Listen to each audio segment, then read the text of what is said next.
There are nearly 2 billion Muslims on earth, one God, one Quran, one Prophet, and yet for over 1,400 years, the Muslim world has been divided into two distinct paths, Sunni and Shia. Today, we are breaking down the 5 biggest differences between them as clearly and as fairly as possible. Let us get into it. Difference 1. How they pray. Prayer is the second pillar of Islam and one of the most visible differences between the two groups. If you know what to look for, you can often tell the difference just by watching someone stand. The first thing you will notice is hand position. When a Sunni Muslim stands during prayer, they fold their right hand over their left across the chest or just below it. The exact position varies slightly across the 4 Sunni schools, but the folding of hands is standard. A Shia Muslim stands with their arms hanging straight down at their sides, not folded. They consider this to be the original posture of the Prophet during prayer and maintain it as part of their practice. The second difference is in prostration. When Sunnis perform sujood, they place their forehead directly onto the prayer mat or carpet. Shia Muslims prostrate onto a small tablet of clay or earth, typically brought from the holy city of Karbala in Iraq. This is rooted in their belief that prostration should be made on pure natural earth rather than manufactured materials. The tablet is called a turbah, and carrying one is a standard part of Shia prayer.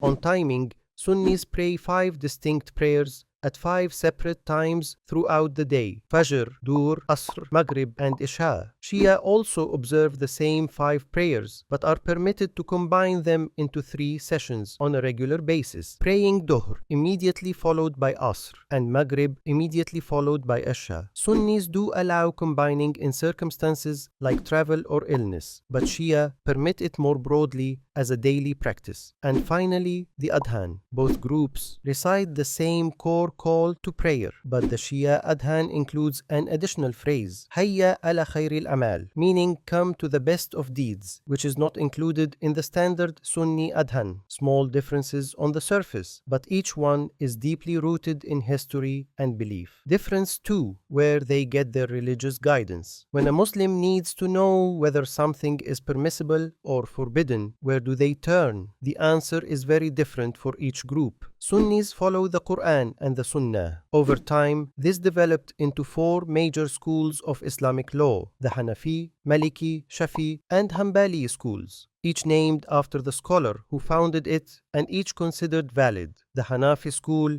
is the most widely followed globally, common in Turkey and South Asia. The Maliki school dominates in North and West Africa. The Shafi school is widespread in East Africa and Southeast Asia, and the Hanbali school is predominant in Saudi Arabia and the Gulf. Sunnis believe religious leadership is a matter of scholarship and community consensus, not divine appointment.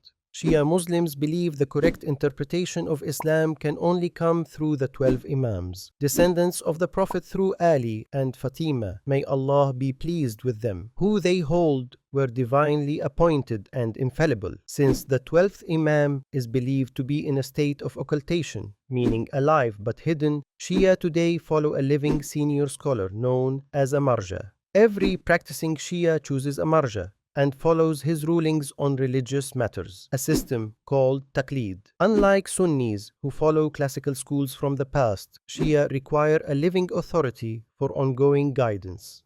Difference 3. The question of marriage. Both groups agree that marriage is a sacred institution and share the same requirements for a valid permanent marriage. Disagreement is about one specific contract. Sunnis hold that marriage is exclusively a lifelong commitment and unanimously reject temporary marriage, viewing it as something the Prophet permanently prohibited before his passing. Shia jurisprudence permits a second type of contract, known as mutah, a temporary marriage in which the couple agrees in advance on a time period and a mahar. When the time ends, the marriage concludes automatically. Shia scholars argue this was permitted by the Prophet and only banned later by the second Caliph Umar, whom they do not accept as a binding authority. Sunnis maintain the Prophet himself gave the final prohibition. This remains one of the most debated differences between the two groups. Difference 4.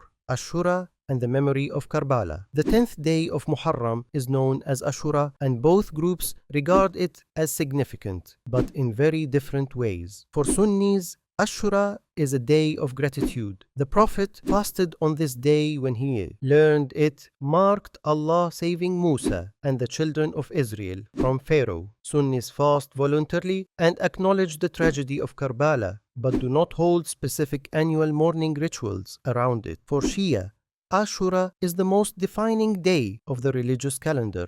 It marks the anniversary of the Battle of Karbala in 680, when Hussein ibn Ali, the Prophet's grandson, was surrounded with a small group of his family and companions and killed by the forces of the Umayyad ruler Yazid ibn Muawiyah. For Shia, this was not just a political battle. It was the ultimate sacrifice to preserve true Islam against corruption and tyranny. Hussein's death is mourned with profound grief every single year. Shia communities hold large gatherings where Black listen to accounts of the battle, weep openly, and process through the streets.